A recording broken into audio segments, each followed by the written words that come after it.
Bakit ka ba pabalik-balik dito, Maymay? Tanong sa kanya ni Prince. Napatingin si Maymay sa kanyang kaibigan. Wala lang, libre kasi akong nakakapakinig. Saka feel ko, kaunti pa lang kami na nakaka-appreciate ng mga kanta nila. Ayaw talaga ni Prince na pumunta sila roon. Kaso, naging routine na ni Maymay ang dumaan sa mall at panoorin ang mga undiscovered artist. Mahilig siya sa musika at alam yon ng kanyang kaibigan. Gusto mong maging singer? Tumango naman si Maymay at inilabas ang kanyang malaking notebook. Pangarap kong maging musikero. Hindi ako sobrang galing sa kanta. Pero may kaunting alam ako sa mga pagko-compose. Tignan mo to. Feel ko nga kapag kinanta mo to, bagay na bagay sa boses mo, Prince. Umismid naman ang binata. Alam mong sa harap mo lang ako kumakanta. Hindi mo ako mapapakanta sa harap ng maraming tao. Tiningnan niya ng mabuti si Prince. Mahiyain talagang binata, mga bata pa lang sila. Nahihiya dahil mataba at parang malapit na sa pagiging nerd. Gayunpaman, alam naman ni Maymay na mabait ito. Hindi niya magiging kaibigan ng binata ng ganoon katagal kung hindi. Ultimo, mga nagpapasaya, takot, kalakasan, kahinaan at kwento ng mga buhay, alam nila sa isa't isa. Ganoon katatag ang kanilang pagkakaibigan at kaya rin siguro sila nagkasundo dahil pareho silang mahilig sa musika. Si Maymay sa paggawa ng mga kanta at pagtugtog ng gitara, habang sa pagkanta naman si Prince. Naningkit ang mga mata ni Maymay at ibinigay ang isang pilas ng kanta rito. Pag-aralan mo yan, Prince. Ibibigay ko na sa iyo ang kantang yan. Parinig ako ah. Yun nga lang, mukhang hindi niya na muling maririnig pa ang boses ng kanyang kaibigan sa malapitan. Aalis ka na? Kukunin ka na ng mama mo? Mahinang tanong ni Maymay sa binata. Inilipat ni Prince ang tingin sa kanya. Isang maliit, halos malungkot ng ngiti ang sumilay sa mga labi nito. Hindi ako makapaniwala na sa wakas ay nangyayari na. Matagal din tong inasikaso ni mama. Aalis na talaga ako. Tumango si Maymay kahit may kirot sa puso niya. Ilang taon na niyang alam ang tungkol sa mga plano ng mag-ina. Hindi niya pa pinapansin noong una, ngunit nang marinig niyang sinabi na nito na matutuloy na talaga ang pag-alis, magiging masakit pala sa kanyang parte. Alam ko, bulong ni Maymay. Mahirap paniwalaan. Sa sobrang tagal na inasikaso ng mama mo, akala ko talaga wala ka ng pag-asang matuloy sa Canada. Tiningnan siyang mabuti ni Prince. Kung pwede lang na isama kita, o wag na lang akong umalis. Ayokong iwan ka. Dinaan na lang ni Maymay sa tawa ang mga sinabi ni Prince. Wala na siyang masasandalan, wala nang tatawa sa kanyang mga biro at magpupunas ng mga luha. Alam mong hindi ako makakasama sa'yo. Nalagot naman ako sa mga magulang ko at hindi pwedeng hindi ka matuloy. Kawawa naman ang mama mo. Gusto ko na niyang makasama. Mahina niyang sabi kahit nanginginig ang boses niya. Nalulungkot ako pero magiging okay ako. Kailangan mong pumunta. Dapat kasama mong nanay mo. Matagal ka na niyang hinihintay. Napalunok si Prince at dahan-dahang tumango. Alam ko naghihintay siya. Pero mamimiss kita ng sobra, Maymay. Ikaw ang taong laging naniniwala sa akin noon pa man. Sa'yo ko lang din kayang iparinig ang boses ko. Kapag napunta na ako ron, mawawala na ako ng kaibigan na palagi akong aasarin. Saad pa ni Prince. Kumirot ang puso ni Maymay. Gusto niyang sabihin na ayaw niya itong umalis, pero hindi niya naman kayang gawin yun kay Prince. Pagkakataon na yon para sa kanyang kaibigan na makasamang ina at magsimula ng bagong kabanata ng buhay. Hindi niya ito pipigilan doon. Hindi mo kailangang alalahanin yon. Nakangiti niyang sabi, sabay suklay ng hibla ng buhok sa likod ng tenga. Magkakaroon ka ng mga bagong kaibigan at magiging masaya ka sa piling ng mama mo. At magiging okay ako rito. Nandito lang ako palagi para sa'yo. Kahit magkalayo tayo. Umiling si Prince at tila hirap pa rin tanggapin ang pag-alis. Pero hindi na magiging pareho gaya ng dati. Mamimiss kita ng sobra, Maymay. Inabot ni Maymay ang kamay nito. Pupunta ka lang sa ibang lugar. Pwede pa rin naman tayong magtawagan. Magkikita tayo ulit balang araw. Pero sa ngayon, alam kong kailangan mo nang umalis. Lumambot ang mukha ni Prince at huminga ng malalim. Hindi ko alam kung kakayanin ko kung wala ka doon. Napangiti si Maymay. Dinudurog man ang puso, ngunit puno pa rin ang pagmamahal dahil sa kaibigan. Ang OA mo na, Prince. Tama na nga tong drama na to. Kapag ako umiyak, babatukan kita. Nasanay ka lang sa akin kasi palagi mo akong kasama. Pero si Prince na ang namumuo ang mga luha. Ipangako mo sa akin na sasamahan mo ako sa airport, Maymay. Ayokong umalis nang wala ka ron. Please, gusto ko ikaw ang huling makita ko rito na malapit sa akin sa Pinas bago ko umalis. Mahina namang tumawa si Maymay. Pangako ko, sasama ako sa paghatid sa'yo, Prince. Doon ako hanggang sa huling segundo na makikita kita. Ilang sandali pa silang magkasama. Walang may gustong basagin ang katahimikan. Masyadong bago pa rin ang realidad ng sitwasyon para sa kanilang dalawa. Ngunit sa sandaling yon, alam ni Maymay na kahit gaano pa kalayo si Prince, hinding-hindi mawawala ang kanilang pagkakaibigan.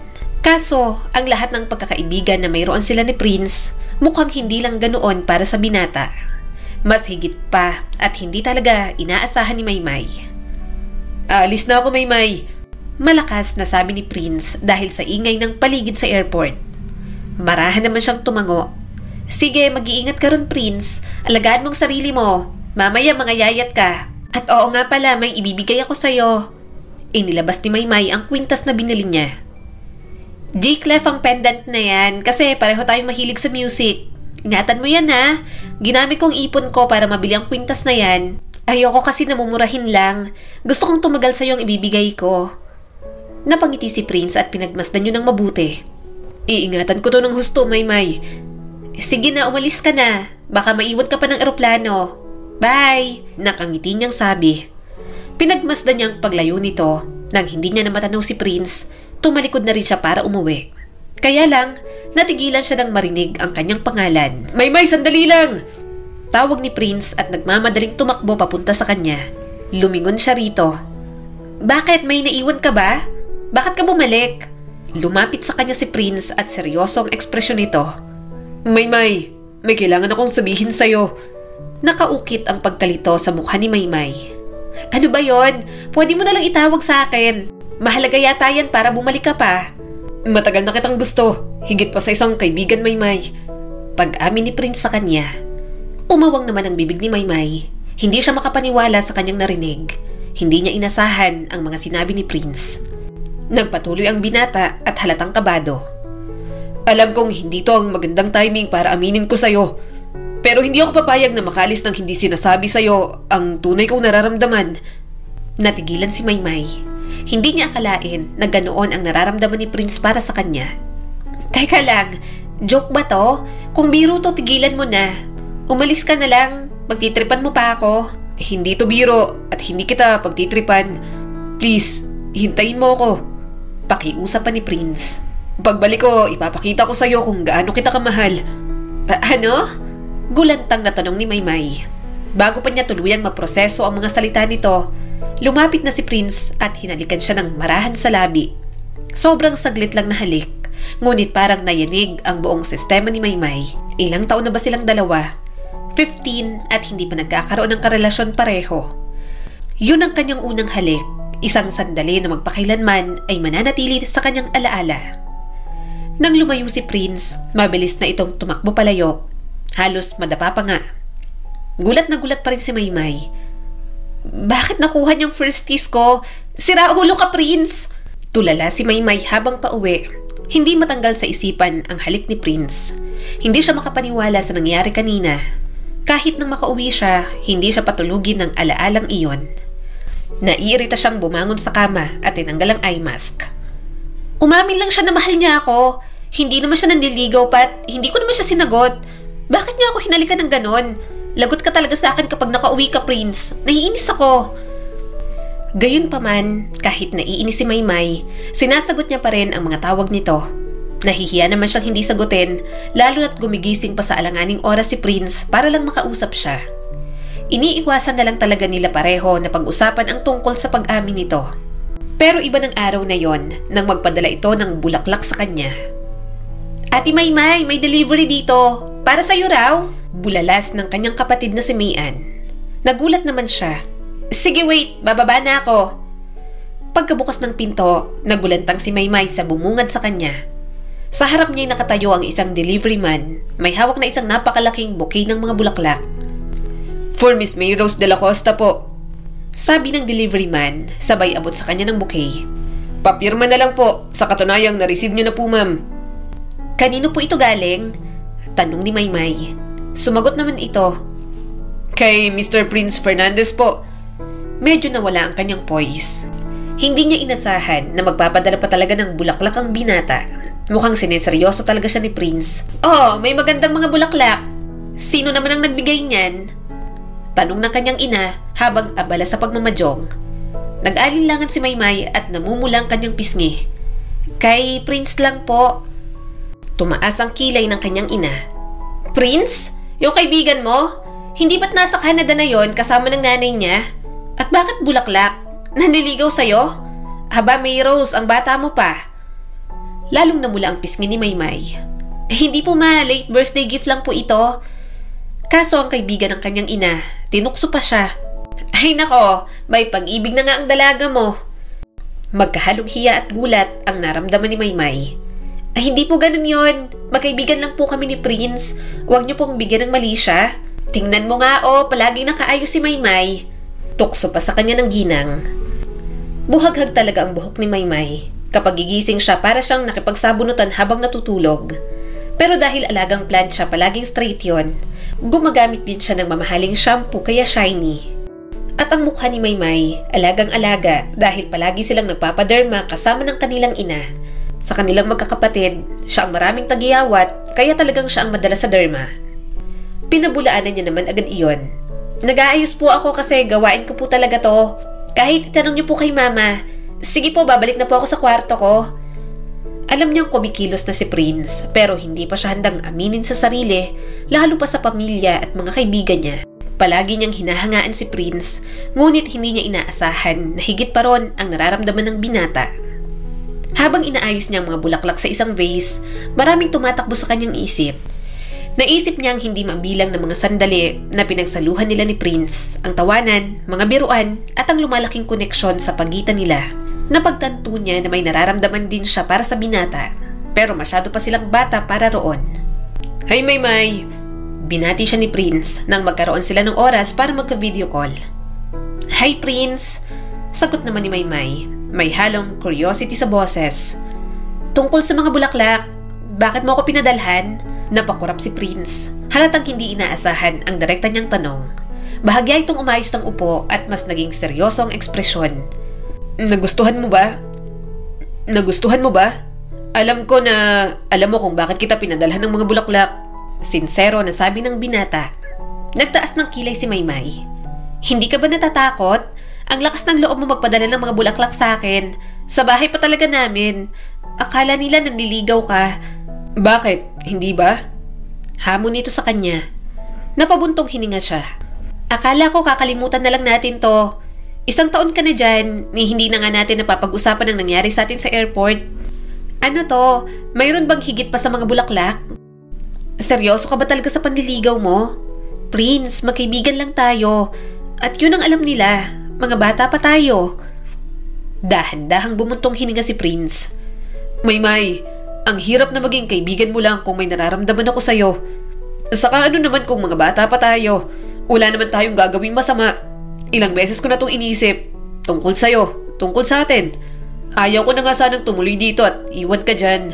Napalunok si Maymay at napatingin sa mga bulaklak. May ideya siya kung saan yun pupunta, ngunit may bahagi sa kanya na nag-aalangan pa rin. Ayaw niyang umasa, lalo na sa distansya sa pagitan nila. Alam kong parang baliwang ideya na to. Patuloy ni Prince at nakatitig lang sa kanya sa screen. Nasa Canada ako, nasa Pilipinas ka, at mga bata pa tayo. Naintindihan ko naman yun, Maymay, pero gusto kong maging seryoso tungkol dito. Maging seryoso sa'yo. Bumilis ang tibok ng puso ni Maymay. Gusto mong maging seryoso? Kahit sabihin kong basta din pa kita ngayon? Oo, paulit-ulit akong susubok kong ganun. Sabi ni Prince at dahan-dahang tumango. Alam kong wala ko dyan para personal na ligawan ka sa tradisyonal na paraan. Kaso kung wala akong gagawin ngayon at maghihintay lang sa pagbabalik ko dyan, baka mas lalo lang walang mangyari. Gusto kong ipakita sa'yo na hindi lang isang crush o mababaw na damdamin to. Gusto kitang ligawan ng maayos, Maymay. Parang bumara ang kanyang hininga sa lalamunan niya. Prince, para ka namang ewan. Hindi ako sanay na ganito ka, sa totoo lang. Bakit ngayon? Bakit ganito? I mean, napakalayo natin sa isa't isa. Alam ko, sabi ni Prince at mas lalong lumapit sa kamera. Pero ano naman kung malayo ako sa'yo? Sa katunayan, napagtanto ko kung gaano ko gustong gawin to. Ayoko maging kausap mo lang ng basta-basta. Gusto kong maging isang tao na magpaparamdam sa'yo na espesyal ka, na magpaparamdam sa'yo na mahalaga ka. Dahil sa mga nakalipas na taon, Maymay, yun ang ipinaramdam mo sa akin. Bumaba ang tingin ni Maymay sa kanyang mga kamay. Biglang hindi sigurado kung anong isasagot. Bumilis ang tibok ng puso niya pero hindi lang dahil sa gulat. Hindi ko alam ang sasabihin. Mahinang pag-amin ni Maymay at nag-angat ng tingin dito. Hindi ko inaasahan lahat ng ginagawa mo ngayon. Marahang ngumiti si Prince. Wala kang dapat sabihin sa ngayon. Hindi ako agad humihingi ng sagot. Dahil sabi mo nga, mga bata pa tayo, Maymay. Gusto ko lang malaman mo kung saan ako nakatayo ngayon sa koneksyon nating dalawa. Hindi kita minamadali. Mabagal na buntong hininga ang pinakawalan ni Maymay. Well, salamat sa pagiging totoo mo sa akin. Hindi ko alam kung anong pwede pang mangyari pero handa akong makita kung saan to pupunta. At dahan-dahan lang Lumawak ang ngiti ni Prince at kitang-kita ang kaginhawahan sa ekspresyon nito. Yan lang naman ang hinihingi ko. Oo, Maymay. Dahan-dahan lang. Habang nagpapatuloy ang tawag, nag-uumapaw ang dibdib ni Maymay sa halo-halong emosyon. Marahil yun ang simula ng isang bagay na bago, isang bagay na espesyal. Gayunpaman, may mga pagkakataon at mga tao pa rin talaga na kailangan niyang iwan sa ere kapag hindi na maganda ang lahat ng nangyayari. Bago matapos ang taon, namatay ang papa ni Maymay. Nanginginig ang mga kamay niya habang nakatayo malapit sa gilid ng bagong hukay na libingan. Ang kanyang ama ang inaasahan ng buong pamilya sa lahat ng bagay, kaya mahirap para sa kanila na mawala ito. Paano na tayo ngayon? Wala ng papa ninyo. Umiiyak na sambit ng kanyang ina. Hindi ko kaya na wala siya. Hindi mahanap ni Maymay ang mga salitang isasagot. Hindi niya rin naman alam ang gagawin. Nabigla rin siya sa mga nangyari. Nagsimulang tumulo ang mga luha niya. Sinubukan niyang punasan ang mga iyon, pero tuloy-tuloy naman sa pagpatak. Ayoko rin naman pong mawala siya, Mama. Basagang boses na sabi ni Maymay. Hinila siya ng kanyang ina sa isang mahigpit na yakap. Alam ko, anak, pero sana malampasan natin ito ngayong wala na siya. Natatakot ako. Hindi ko alam ang gagawin ko. Nang makauwi, siya na ang nagluto para sa ina't mga kapatid. Tulala pa rin ang kanyang ina habang umiiyak. Mabuti na lang nang makatapos sila sa pagkain, nakatulog na rin ang mga ito. Pumunta na rin siya sa kwarto para makapagpahinga. Kumusta ang pakiramdam mo? Tanong ni Prince sa kanya nang tumawag ito. Tumulo ang kanyang mga luha sa unan. Siyempre malungkot. Wala ni isa sa amin ang inaasahan na mawawala agad si Papa. Napabuntong hininga si Prince.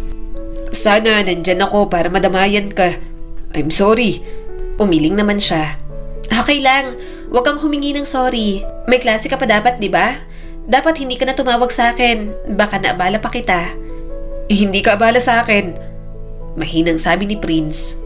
Pinunasan ni Maymay ang mga luha. Pwede mo ba akong kantahan? Kinantahan na nga siya ni Prince. Marahan siyang pumikit at dinama ang lamig at lalim ng boses nito. At kahit paano, gumaan ang kanyang kalooban. Pero mukhang sa dami ng mangyayari sa kanilang pamilya, baka yun na ang huling maririnig niya ang boses ni Prince. Hoy! Lumabas ka dyan, Maricel! Ilang buwan mo na kaming pinagtataguan! Maricel! Sigaw ng isang babae sa labas. Iminulat ni Maymay ang kanyang mga mata. Kinusot niya ang mga yon at nag-inat. Malakas na kalabog sa pinto ang nagpagising sa kanya. Natigilan si Maymay. Masyado pang maaga para sa mga bisita. Naririnig niya ang mga tinig, sumisigaw at nagagalit. Nasaan siya? Ang boses ng isang lalaki mula sa ibaba pagkababa niya ng hagdan. Wala po siya rito, sagot na lang ni Maymay. Nanlaki ang mga mata nito. Anong wala? Lagi na lang wala. Alam kong pinagtataguan ako ng babaeng yan. Sabihin mo, magbayad-bayad ng utang.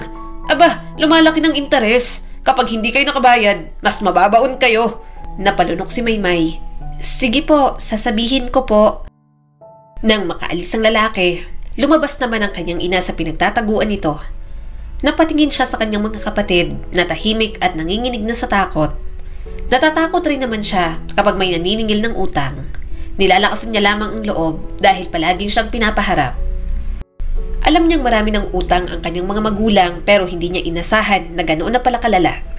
Maraming utang sa sugal ang kanyang ina habang may naiwan namang utang sa negosyo ang kanyang ama. At ang lahat ng yon, hirap na silang harapin. "Nandito bang nanay mo?"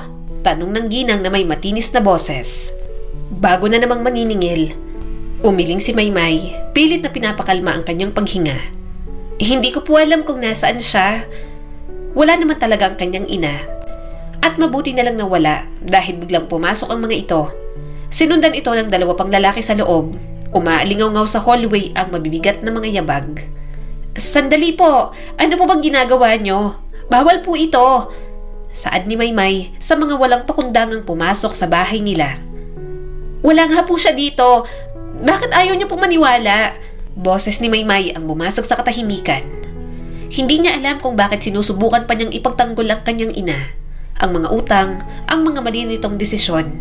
Sila lang naman ang tumatanggap ng galit ng mga maniningil. Gayunpaman, hindi naman niya magawang magalit dahil nanay pa rin nilang magkakapatid si Maricel. "Nasaan siya?" Tanong ulit ng ginang, halatang manipis na ang pasensya. "Sinabi ko na po sa'yo, hindi ko po alam." Sagot ni Maymay. Humakbang palapit sa kanya ang ginang. "Huwag kang magsisinungaling sa akin, babae ka. Ilang buwan na namin siyang hinahanap. Alam namin nandito siya. Imposible hindi mo alam kung nasa ang nanay ninyo." Napalunok si Maymay at napaatras. Hindi ko po talaga alam. Hindi niya po sinasabi kung saan siya pumupunta. Ilang araw na po siyang hindi bumabalik dito. Nasa lugar ng kaibigan ang kanyang ina. Doon muna ito nagtatago para hindi bulabugin ng mga maniningil. Nagpapaabot na lamang ng budget para sa kanila. "Ang nanay niyo, nahulog sa malalim na problema," sabi nito sa malamig na boses. "At kung hindi siya lalabas at magpapakita sa lalong madaling panahon, hindi siya matutuwa kung saan makakarating ito." Gustong sigawan ni Maymay ang mga ito para sabihing walang karapatan ang mga ito na takutin sila ng ganoon. Pero anong magagawa niya? Mga magulang niya naman talaga ang may atraso at hindi pwedeng habang buhay na ganoon na lang sila. Tumunog ang cellphone ni Maymay. Tumatawag si Prince sa kanya at wala siyang lakas para kausapin ito. Talagang nilalamon na siya ng mga problema. "Bakit mo pinapatay ang tawag ng kaibigan mo?" Tanong ng kanyang kapatid na si Mayan. Napabuntong hininga si Maymay. "Wala akong oras para kausapin siya at baka ma-stress lang siya kapag nalaman niyang marami tayong problema dito." Para hindi na rin talaga manggulo, ibinenta na ni Maricel ang kanilang bahay. May mga binayaran silang utang pero may tinakasan din. Pumunta sila ng Maynila at doon pumunta para hindi na matuntun pa. Yun nga lang, nang lumipat sila, naging mahirap na para sa kanilang lahat. Sobrang hirap na hirap silang mag-adjust. Mula sa pagiging may kaya hanggang sa maghirap sila na umabot sa puntong hindi na sila makakain ng 3 beses sa isang araw. Gayunpaman, sinikap niya pa rin makatapos sa kolehiyo kahit hirap na siya. "Wala ka pa rin mahanap na trabaho?" Tanong ng kanyang ina nang makauwi na siya. Hinubad ni Maymay ang kanyang bag at inilapag ang envelope sa sofa. "Wala pa po."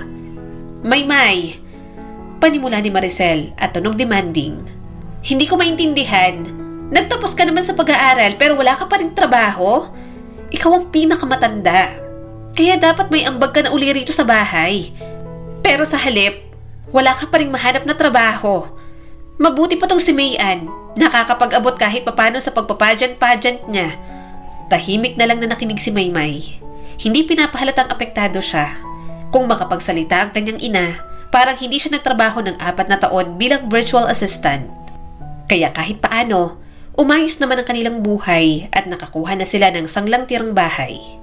Nawala na lang talaga sila ng kliyente at wala nang mahanap, kaya napilitang maghanap ng regular job. "Sinusubukan ko naman po, Mama," sabi ni Maymay. "Nag-a-apply ako sa mga trabaho. Ginagawa ko naman po ang aking makakaya pero mahirap pong maghanap ngayon." Simula nang maghirap sila, sa kanya na pinasa ni Maricel lahat ng responsibilidad. At ang stress nito, dinaan sa paninigarilyo. Stress, kaya sa kanya binubunto ng lahat. Kaya nga nung nag-aaral siya talagang patigil-tigil dahil ultimo makakain ng mga kapatid niya sa kanya inaasahan. Napailing si Maricel. "Lagi namang may excuse sa'yo, Maymay. Pagod na akong marinig. Nahihirapan na tayong lahat dito, kaya magpursige ka naman. Tingnan mo mga kapatid mo. May mga araw na absent dahil wala ka ng trabaho. May pinagka-college ka pa oh. Kapag nakatapos yung si Andrew, hayaan mo't hayahay na tayo. 3 na kayong may trabaho at magtutulong-tulong.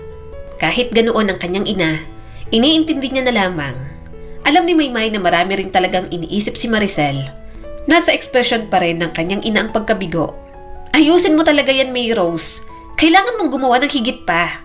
Sinasabi ko sa'yo, kapag nagpatuloy ka sa ganito, baka maghirap na naman tayo na parang mga daga. Sasagot pa lang si Maymay. Nagsalita ang kanyang nakababatang kapatid na si Mayan na tahimik na nakikinig mula sa kusina. Baka hindi tungkol sa ginagawa mo, Ate Maymay, sabi ni Mayan. Kumunot ang kanyang noo. Anong ibig mong sabihin? Humakbang ito sa sala. Naniningkit ang mga mata habang nakatingin sa kanya. Siguro dahil sa itsura mo, nagbago ka na. Hindi ka na katulad ng dati nung teenager ka pa lang. Natigilan si Maymay. Gulong-gulong isip niya habang sinusubukang iproseso ang sinabi ng kapatid. Si Mayan, na laging walang pakialam sa mga biro o may sarkastikong pananalita, talagang laging may laman kapag may sinasabi. Kaya nga akala niya minsan gusto siya nitong awayin, pero hindi naman nito intention iyon. Normal na ugali ng kanyang kapatid ang maging prangka. Anong pinagsasasabi mo? Tanong ni Maymay na biglang defensive ang boses. Humalukip-kip si Mayan. Hindi ka na katulad ng dati. Dati nga pareho tayong napagkakamalang kambal. Magkamukha tayo, parehong sexy at parehong maganda. Kaso ngayon, hindi ka na ganon. Napabuntong hininga siya at dumiretso na sa kanyang kwarto.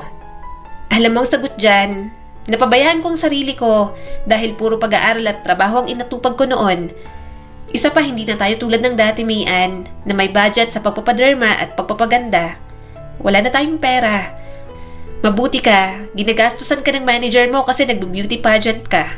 Saka hindi ka naman talaga tigayawatin at yung buhok mo, straight at maganda talaga. Napabuntong hininga ang kapatid niya. Okay, given na yan, hindi ka na katulad ng dating Ate Maymay. Tignan mo, lalo kang bumigat at ang taba-taba mo na. Para kang may anak na 2. At ang buhok mo sobrang tutsyang at buhaghag. At ang damit mo mukhang outdated na. Parang hindi mo na nasusubukang sumabay sa panahon. Napahawak si Maymay sa kanyang damit. Okay naman to ah. Sa kanilabhan ko naman to ng maigi pagkatapos kong bilhin sa ukay-ukay. Napairap ang kanyang kapatid. Paano ka matatanggap sa trabaho kung ayaw mong mag-invest sa sarili mo? Hinahanap din naman sa trabaho ang pleasing personality, ano? Hindi na sumagot si Maymay. Gusto niya rin naman iyon gawin. Kaso kapag inuna niyang sarili, ang mga ito naman ang magugutom. Bilang isang breadwinner, pamilya muna bago sarili at matagal niya na yung pinilit sa kanyang sarili. Ilang taon din siyang nag-work from home at walang exercise. At kapag sobrang stress na sa nanay niya, ibinubuhos niya na lang sa pagkain ng masasarap.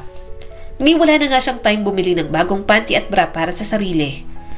At ang marinig na sinabi ni Mayan, talagang napabayaan nga ni Maymay ang kanyang sarili. Ate Maymay, ayokong sabihin sa'yo to. Pero mukhang sumuko ka na talaga sa sarili mo. Paano mo inaasahan na may magseseryoso sa'yo? Mahalagang unang impresyon lalo na kapag naghahanap ka ng trabaho. Hindi ka basta-basta makakaasa na maglalakad ka doon na parang ganito lang. Kapag hindi mo inayos ang sarili mo, hindi sila magiging mabait sa'yo. Iminuestra niya ang kanyang sarili, ang kanyang maluwag na damit, ang kanyang magulong buhok, ang bigat na natamo niya dahil sa stress at kawalan ng oras. Hindi ko naman hinihiling ang alinman sa mga to. Hindi mo maintindihan dahil hindi naman ikaw ang nasa posisyon ko, Mayan. Lumambot ang mga mata ng kanyang kapatid. I'm sorry. Gusto ko lang maging masaya ka, Ate Maymay. Kung hindi magandang pakiramdam mo sa itsura mo, magpapakita yan sa ibang tao. Sorry din dahil pinagkumpara na naman tayo ni Mama. Maya-maya umalis na rin naman si Mayan sa kanyang kwarto. Nang makapag-asikaso sa pagtulog, binuksan niya ang kanyang cellphone at nanonood ng mga video concert ni Prince. Ang gwapo-gwapo mo na, Prince, at ang layo na ng narating mo, balungkot niyang sabi. Ilang taon na silang walang komunikasyon, simula nang maghirap sila. Hindi na nagtangka pa si Maymay na makipag-ugnayan kay Prince. Sa ibang bansa ito sumikat bilang singer, at ang kantang ginamit nito sa debut ay ang kantang ginawa niya para rito. Kaya lang, bigla siyang napatayo nang malamang uuwi na ito ng Pilipinas. at pipirma ng contract sa isang entertainment agency sa bansa. Kung ganun, stay for good ka na talaga rito? Bakit mo naisipang umuwi sa Pilipinas, gayong alam naman nating mas magandang opportunity at kasikatan mo sa ibang bansa? Prince Fernandez, nakagawa ka na ng malaking mark as international singer. Nakangiting sabi ng host sa isang show. At si Prince na nakadikwatro na may mas confidence na kesa noon. Ito talagang tahanan ko. Laking values ako ng mga Filipino kong magulang. Isa pa, may binalikan ako. Bumilis ang tibok ng puso ni Maymay. Na-curious naman ang host. Pwede ko bang malaman kung ano ang binalikan mo? O sabihin na natin na sino ang binalikan mo? May ngiti sa mga labi si Prince at hinawakan ng kwintas na binigay niya rito noon. Babalikan ko lang si Maymay. Ang first love ko na iniwan ko 15 years ago. Nabitiwan ni Maymay ang kanyang cellphone. Hindi siya makapaniwala. Sino bang mag-aakala na naaalala pa siya ni Prince? Pinutol niya pa nga ang connection dito sa mga nagdaang taon. Gulat na ang host sa sinabi ni Prince. First love? Kung ganoon, ang isang Prince Fernandez ay isang believer of first and true love? At 15 years? Wow, ang tagal. Anong nangyari? Malungkot na napangiti si Prince. Biglang nawalan ako ng contact sa kanya. Pero susubukan ko siyang hanapin at itutuloy ko ang panliligaw ko. After all, siya ang nag-inspire sa akin na maging singer. Wala ako ngayon sa posisyon ko kung hindi dahil kay Maymay. Napangiti naman ang host. Kung hinahanap mo siya, baka napapakinggan niya to ngayon at baka mag-reach out siya sa'yo. Tumingin sa camera si Prince. Maymay, hindi ko alam kung gusto mo pa akong makita. Pero ako, gustong-gusto pa rin kitang makita. And after all these years, mahal pa rin kita. Gusto kong tuparin ang pangako ko sa'yo na kapag bumalik ako rito, patutunayan ko ang damdamin ko para sa'yo. Hindi nakatulog si Maymay sa sinabi ni Prince sa national TV. Yun ang paulit-ulit na tumatakbo sa kanyang isipan sa magdamag. At mas lalo siyang nagulat ng kinabukasan, may nag-email sa kanya. To May Rose de la Costa. Hindi ko alam kung ito pa rin ang email mo, pero sinubukan ko pa rin dahil ito ang dati mong email. Gusto sana kitang makita. At kung gusto mong makipagkita sa akin, let's meet at Upscale sa BGC. Nandun ako ng 5 o'clock ng hapon. Sana dumating ka, Maymay.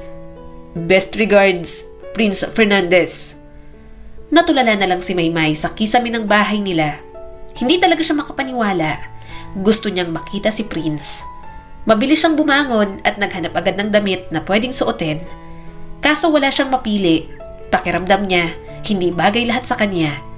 At nang makita niyang itsura sa salamin, ibinagsak niyang damit sa sahig. Ang pangit ko na, mahinang sabi ni Maymay sa sarili. Siguradong magugulat siya kapag nakita niya ako. Mata-turn off lang si Prince. Gayunpaman, pumunta pa rin si Maymay. Subalit hindi siya nagpakita. Nakita lang niya mula sa glass window si Prince, matyagang naghihintay sa kanya. Kahit mga lumalapit na nakakakilala rito, puro sexy at magaganda. Namuo ang mga luha ni Maymay. Hindi na dapat ako pumunta. Kaso lumipas ang 2 oras, nandun pa rin talaga si Prince. Naaawa na si Maymay. Umaas ang binata sa wala, gayong hindi naman siya magpapakita. Tinawagan niya si Mayan. Hello? Sumagot naman agad ang kanyang kapatid. Bakit Ate Maymay? Wait, umiiyak ka ba? Pinunasan ni Maymay ang mga luha. Hindi, malamig lang. Pwede bang puntahan mo ako rito sa BGC? May hihingin sana akong pabor sa'yo. Naramdaman yata ng kanyang kapatid ang lungkot niya. Sige, pupuntahan kita. Naghintay lang siya roon. Maya-may nakarating na si Mayan. Anong ginagawa mo rito, Ate Maymay? Tanong nito sa kanya. Tiningnan niya itong mabuti. Kilala mo si Prince, diba? Tumango naman si Mayan. Yung best friend mo na dati naging manliligaw mo, na singer na ngayon, lagi mong pinapakinggan ang mga kanta niya, diba? Marahan siyang tumango. Pwede bang magpanggap ka munang ako? Nanlaki ang mga mata ni Mayan. Anong ibig mong sabihin? Hinahanap ako ni Prince.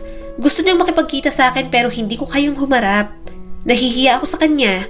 Baka hindi ako ang Maymay na inaasahan niya. Kaya ikaw ang pumunta sa kanya. Magpakilala kang ako. Hindi naman siguro siya magtataka dahil magkahawig naman tayo. At saka 15 years nang lumipas. Kausapin mo lang, tapos kapag sinabi ang tungkol sa panliligaw, basta din mo na agad. Nahihirapan niyang sabi. Nang tumulo ang kanyang mga luha, mabilis siyang niyakap ng kanyang kapatid. Ano ka ba naman, Ate Maymay? Lalaki lang yan, iniiyakan mo. Pero sige, ako nang bahala. Babasta din ko siya para sa'yo. Kahit hindi ko alam ang gagawin ko, carry na yan. Si May na nga ang pumunta para sa kanya. Pinaglalaruan niya ang mga daliri habang tinatanaw ang mga ito. Naiinggit siya dahil siya dapat ang nandoon. Pero kung tumuli naman si Maymay, baka lamunin lang siya sa hiya. Umalis na si Maymay at naghintay sa convenience store. Maya-maya'y bumalik na rin naman si Mayan. Dala ang isang bouquet ng mga bulaklak at isang maliit na paper bag. Grabe, Ate Maymay! Grabe, Ate Maymay! Nalalamig ako kanina habang kausap si Kuya Prince. Muntik ko pa siyang matawag na kuya tapos tinatawag niya pa akong Maymay. Puro pagbabalik tanaw ang peg ng first love mo. Hindi ko alam may sasagot ko. Tango lang ako ng tango. Kaloka. Stress na sabi ni Mayan at ibinigay sa kanyang mga dala nito. Napatingin naman si Maymay kay Mayan. Binasted mo na ba? Tumango naman ito. Oo, binasted ko na. Kawawa nga eh. Halatang umaasa talaga sa'yo. Tsaka in fairness, ang pogi na ni Kuya Prince. Hindi na siya yung dating mataba na mukhang nerd. At take note, sikat, mayaman at international singer pa. Ibang alindog mo, Ate Maymay. Napabuntong hininga siya. Wala akong alindog, Mayan. Baka hindi na nga ako magustuhan nun. Ayoko rin na mapahiya sa harap ni Prince kaya ikaw ang pinaharap ko. Ano na lang ang sasabihin ng mga tao sa paligid niya at ang mga fans kapag nalaman nilang ganito ng first love niya. Ayoko rin na mahiya siya sa akin. Tumingin si Mayan sa mga bulaklak at regalo. Binigayan ni Kuya Prince. Ayaw ko sanang tanggapin kaso naisip ko, baka gusto mo pa rin tanggapin, diba? Hinaplos ni Maymay ang mga bulaklak. Maya-maya ay tiningnan niya ang laman ng paper bag. Sa laman ng box, nandun ang isang kwintas. G-clef din ang pendant, katulad ng binigay niya noon, pero mas detailed at gawa sa maliit na diamante. May pakwintas pa. Iba talaga manligaw si Kuya Prince. Laging pasabog. Mabuti pa siya. Samantalang si Gov, magulo pa sa buhok mo, Ate Maymay. Saad ni Mayan. Tiningnan niya naman ang kanyang kapatid. Mag-ingat ka nga ron sa batang governor na yon. Mamaya ihanay ka lang nun sa mga babae niya. Malungkot na lang na napangiti si Mayan. Alam ni Maymay na gusto nitong makapag-asawa ng mayaman. Kaya nga laging may interaction sa governor. Pero alam din ni Maymay na mahal na ni Mayan ang binatang iyon. Nang makauwi, sinukat ni Maymay ang kwintas. Namumuo na naman ang kanyang mga luha. Hindi pa rin siya makapaniwala na naaalala siya ni Prince. Gayunpaman, kailangan niya itong saktan agad dahil sa tingin niya, yon ang mas makakabuti rito. Naputol ang pag-iisip niya nang mag-ring ang kanyang cellphone. Ano number iyon? Nag-aalangang sinagot ni Maymay ang tawag. Hello? Eto po ba si Miss Mirrose de la Costa?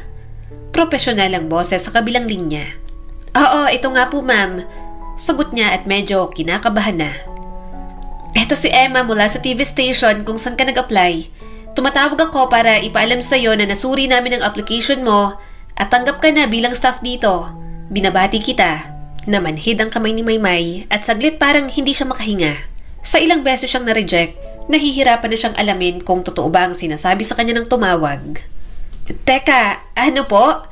Tanong niya sa nanginginig ang boses. Sigurado ka po bang tamang tao po ang tinatawagan ninyo? Oo, wala namang pagkakamali. Magandang resume mo kaya tinanggap ka namin. Napasubsub si Maymay sa pader. Nanginginig ang kanyang katawan. Hindi niya na namalayan kung gaano na siya kahigpit na nagpipigil ng hininga. Halos hindi niya maproseso ang nangyayari. Ngunit nakaramdam siya ng pag-asa, ginhawa, at saya ng sabay-sabay. Salamat po, pagbubutihin ko pong trabaho, ma'am. Tuwang-tuwa niyang sabi. Mahinang tumawa si Emma. Walang anuman, makikipagtulungan ka sa isang great team at sa tingin namin ay babagay ka. Ipapadala namin ang ibang details via email, pero magsisimula ka pa sa susunod na Lunes. Okay ba yon? Sa susunod po na Lunes? Nanginginig na ngayon ang boses ni Maymay. Okay po sa akin yon. Thank you so much po. Humalakak si Emma. Malinaw ang kabaitan sa boses. Pinaghirapan mo to, Miss May. Nang matapos ang tawag, napaupo si Maymay sa kama. Hawak-hawak pa rin ang cellphone. Sa wakas, may trabaho na siya. Muling tumulo ang mga luha sa kanyang mga mata. Kahit paano, hindi pa rin ako pinabayaan ng Diyos na maging malungkot sa buong araw na to. Mahinang usal ni Maymay. Nagsimula na nga siya sa trabaho. Medyo nakakapagod ang trabaho niya bilang staff. Depende pa kung saan siya studio mapupunta. Gayunpaman, mahal niya pa rin ang kanyang trabaho. Dahil hindi siya nakakatanggap ng kahit anong discrimination. Yun nga lang, may kakaiba sa araw na yon. May, since ikaw ang maaasahan at hindi pumapalpak, ikaw ang naka-assign kay Prince Fernandez mula sa guesting niya rito hanggang matapos mag-perform. Sabi ni Emma sa kanya. Naubo siya sa kape na iniinom. Sorry po, nagulat lang. Nginisihan naman siya ng isang katrabaho. Asus, bakit ganyan ang reaksyon mo? Crush mo si Prince Fernandez, no? Namula si Maymay nang magtawanan ang kanyang mga katrabaho. Hindi ko crush yun. Namula ka, paano ka magtatrabaho sa harap niya? Natatawang pilit pa nito. Ako na lang kaya, crush ko rin yun eh. Umiling si Emma. Tigilan na yan, hindi pwedeng makipagpalit ng trabaho. International artist si Prince Fernandez. Importanteng artist siya rito kaya kailangan special treatment. Nang matapos ang meeting, sobrang problemado si Maymay. Hindi niya naman siguro ko mamumukhaan, di ba? Bakit sa lahat? Bakit si Prince pa? Gayunpaman, hindi siya pwedeng mamili ng trabaho. Inayos niya ang dressing room para rito. Tinawagan niya rin ang manager ni Prince pero ang hindi niya inasahan, ang binata ang sasagot ng pangalawa niyang tawag. May ginagawa ang manager ko. Anong gusto mong ipasabi sa kanya? Tanong ni Prince. Napalunok si Maymay at sobrang lakas ng tibok ng kanyang puso. Staff ako from TV Zen. Sabihin ko lang na naurong ang schedule ng rehearsal mo. Magiging 9 na ng umaga. Sumagot naman agad si Prince. Okay, thank you. Nang maibaba ang tawag, sakalang nakahinga ng maluwag si Maymay. Ano yon? Bakit siyang sumagot? Kinakabahan talaga siya ng sobra. Ayaw niyang mamukhaan ni Prince. Gayunpaman, nakita niya na lang ang kanyang sarili na nagsusuot ng alam niyang pinakamaganda niyang damit. Naglagay siya ng kaunting makeup. Okay na siguro to? Saad ni Maymay. Nang makapunta sa station, nagsimula na siyang magtrabaho. At nang marinig niyang dumating na si Prince, parang aalpas na ang puso niya mula sa kanyang dibdib. Huminga siya ng malalim sa harap ng pinto ng dressing room nito. Nang mahawakan niyang kanyang ID, nanlaki ang kanyang mga mata. Hinubad niya yon at itinago sa bulsa ng kanyang pantalon. Okay, hinga ng malalim Maymay. Kaya mo to, saad niya sa sarili at ipinikit ang mga mata. Si Prince lang yan, hindi ka Ay pala ka! Sa sobrang gulat ni Maymay nang bumungad sa kanyang manager ni Prince, medyo nahiwagaan ito sa kanyang ginagawa. Umayos naman siya ng tayo at binati ito. Magandang araw po. Susunduin ko na po sana si Sir Prince. Kailangan na po siya para sa rehearsal. Nanginginig ang ngiti na sabi ni Maymay. Tumango naman ito. Ikaw si May? Sana pumasok ka na lang. Binuksan ng ginang ang pinto. Sumunod naman siya agad. Nang makapasok, nakita niyang nakaupo sa sofa si Prince at tumutugtog ng gitara. Nang magtagpo ang mga paningin nila, parang tumigil ang mundo ni Maymay. At katulad ng kanyang inaasahan, hindi siya nito namukhaan. Ni hindi man lang tumagal ang tingin sa kanya. Rehearsal na ba? Malalim ang boses na tanong ni Prince. Tumango naman ang manager nito. Oo, halika na. Sumunod na tayo kay Miss May. Saglit na napatingin sa kanya si Prince. May ang pangalan mo? Kinabahan agad si Maymay. Yes, Sir Prince. Halina po kayo. Kailangan po kayo sa rehearsal. Ibinaba ni Prince ang gitara at tumayo. Lumabas na siya kaya agad naman itong sumunod. Pagkarating sa studio, sinuot niya agad ang kanyang headset para marinig ang utos ng direktor. May, ipwesto mo siya sa bandang gitna kahit may mga kasama siyang artist. Sabihin mo, diyan siya tatayo once na nag-perform na. Saad ng direktor sa kanya. Itinuro ni Maymay ang gitna. Sir Prince, tayo ka raw po sa gitna. Diyan ka po papwesto kapag kumakanta ka na. Sinunod naman agad yun ang binata. Basta buong oras na yon, tinuruan niya si Prince kung papaano papasok, kailan darating ang backup dancers. Lahat ng dapat nitong malaman, sinabi niya rito. Nang magpa-practice na si Prince para sa kanta, bumaba muna siya ng stage at pinanood ito. Bagong release niyang kanta yan ano? Sabi ni Emma. Aba, mukhang broken-hearted ang Prince ninyo. Bakit ganyan ang lyrics? Hindi ba sabi niya umuwi siya rito para sa first love niya? Ano ang pangalan nun? Ayun, naalala ko na. Maymay ang pangalan. Kaya hindi rin talaga siya ini-issue ng mga fans niya sa ibang artist kasi alam ng mga fans niya kung sino ang muse ng mga kanta niya. Ano kayang itsura ng Maymay, no? Sobrang ganda siguro para mabaliw ng ganyan si Papa Prince. Itinaas naman ng bakla niyang katrabaho ang kamay na para itong inaabot. At sa akin ka na lang. Hindi ka mababroken heart. Aalagaan at mamahalin kita, Prince. Hindi makuhang magsalita ni Maymay. Pinagmamasdan niya lang si Prince na kantahin iyon. At hindi siya mangmang para hindi malaman na tungkol sa kanya ang awitin nito. Umiwas siya ng tingin nang namumuo na ang kanyang mga luha. Mabuti na lang natapos na rin naman si Prince. Hanggang makauwi siya, dala-dala niya pa rin ang bigat ng pagkanta ng binata kanina. Sorry, kailangan kitang saktan. Mahinang usal ni Maymay habang tumutulo ang mga luha. Kalimutan mo na lang ako, Prince. Hindi na tayo bagay. Pilit niyang pinakalmang sarili. May pasok pa siya bukas. Kaya lang, nang nasa entrance na si Maymay, hindi niya naman makita ang kanyang ID. Nasaan ang ID ko? Gulong-gulong niyang tanong. Imposibleng maiwan ko yun sa bahay. Ma'am, ikaw po ba si Mayrose de la Costa? Tanong ng guard sa kanya. Mukhang ito po ang ID ninyo. Nalaglag niyo raw po yata kahapon. Nakahinga siya ng maluwag. Salamat, Manong. Mabuti naman po't nakita nyo. Ay, hindi po. Nakita po yan sa dressing room ni Prince Fernandez. Yung manager po ang nag-abot sa akin. Imporma ng guard sa kanya. Natigilan si Maymay. Sa daming lugar na pwede niyang mahulog ang ID niya, bakit sa dressing room pa ni Prince? Habang paakyat, pinilit niya na lang ang kanyang sarili na hindi nito nakita ang kanyang ID. Hindi niya naman nakita yon. Sabi ng guard ang manager ang nagbigay. So, kalma lang, Maymay. Napakagatlabi siya. Pero kung si Prince ang nakakita, bakit?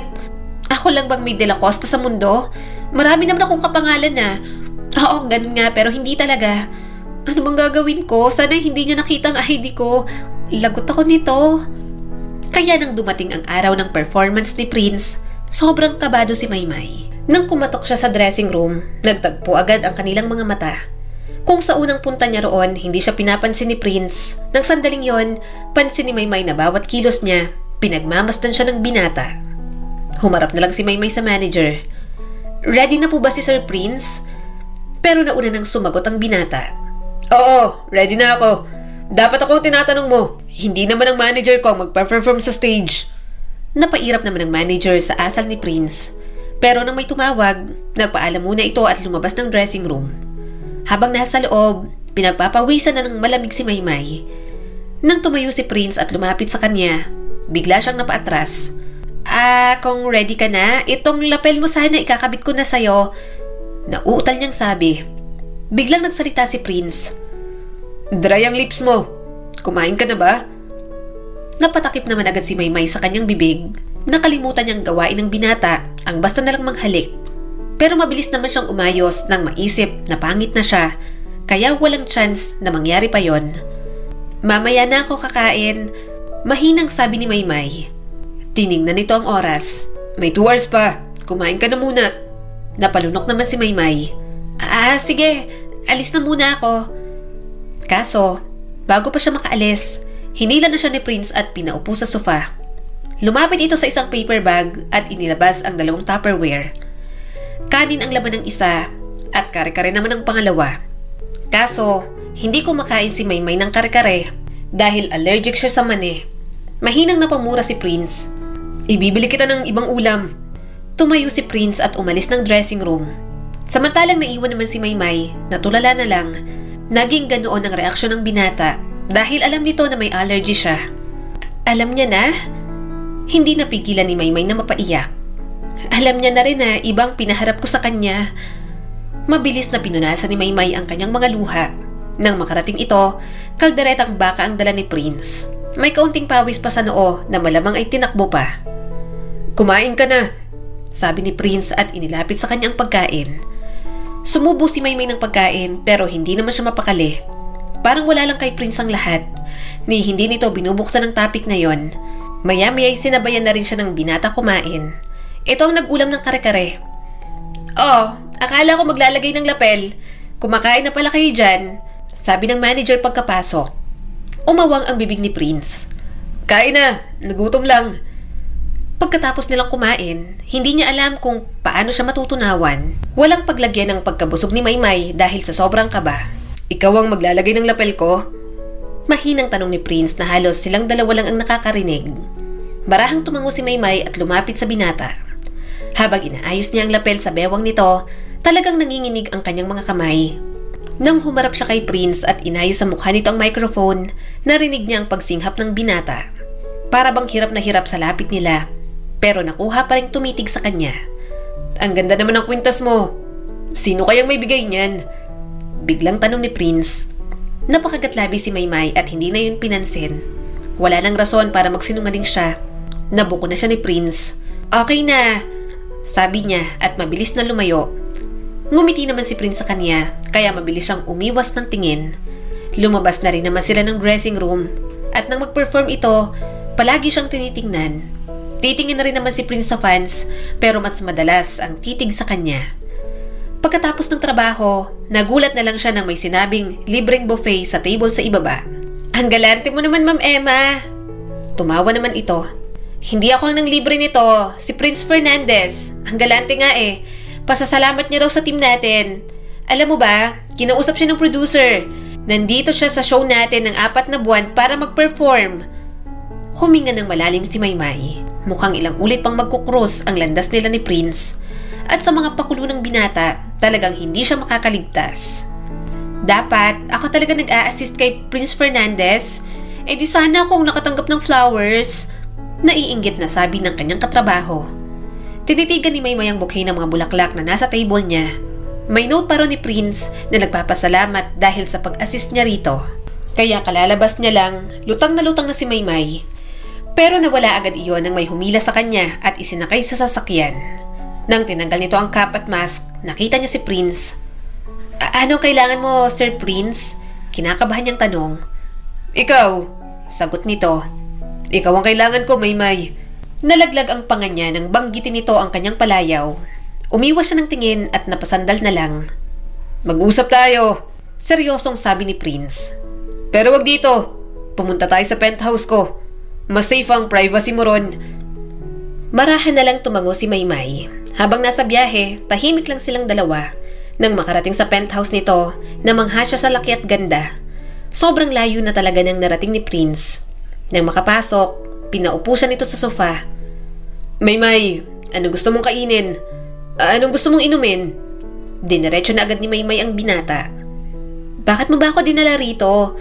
Ano bang gusto mong pag-usapan natin? Napabuntong hininga si Prince at umupo sa kanyang tabi. Gusto kong malaman kung bakit si Mayan ang pinaharap mo sa akin at hindi ikaw. Talaga bang gusto mo na akong baste din? Umiwas agad siya ng tingin.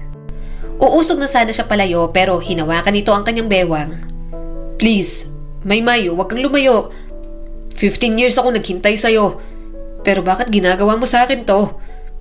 Seryoso niya itong tiningnan. Baliw ka na ba? Bulag ka ba?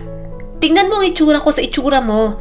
Hindi na akong dating Maymay na iniwan mo rito sa Pilipinas 15 years ago. Hindi na ako yon. Kaya hindi ko alam kung bakit hanggang ngayon gustong gusto mo pa rin akong makita. At si Mayan, hindi mo naman siya namukhaan agad, di ba? Alam mo kung bakit? Kasi sa isip mo, ang dating Maymay pa rin ang inaasahan mo. Pangit na ako. Ang taba-taba ko na. Hindi mo ba nakikita? Bigla siyang hinalikan ni Prince. Hindi ako hahalik ng pangit. Malakas niya itong itinulak. Bakit mo ginawa yon? Ginawa mo rin sa akin yan 15 years ago nang umamin ka. Hindi nga kita boyfriend at busted ka na. Ngumisi ang binata at yumakap sa kanya. Gusto niyang kumawala pero ipinataw na ni Prince ang binti sa kanyang mga hita. Kahit mataba siya, walang magawa yon sa lakas ni Prince. Namiss kita, Maymay. Mahinang sabi ng binata. Kung alam mo lang, kung gaano ako kalungkot na hindi mo na ako kinausap at tinawagan pa. Hindi niya na napigilan. Tinakpan ni Maymay ang kanyang mukha at labis na umiyak. Hinayaan lamang naman siya ni Prince. Nang bahagyang kumalma, pinunasan ng binata ang kanyang mga luha. Hindi na ako papayag na bastidin mo pa ako. Wika ni Prince. Medyo natawa si Maymay. Sige, hindi naman kita sasagutin. Yumaka palalo si Prince sa kanya. Maghihintay ako.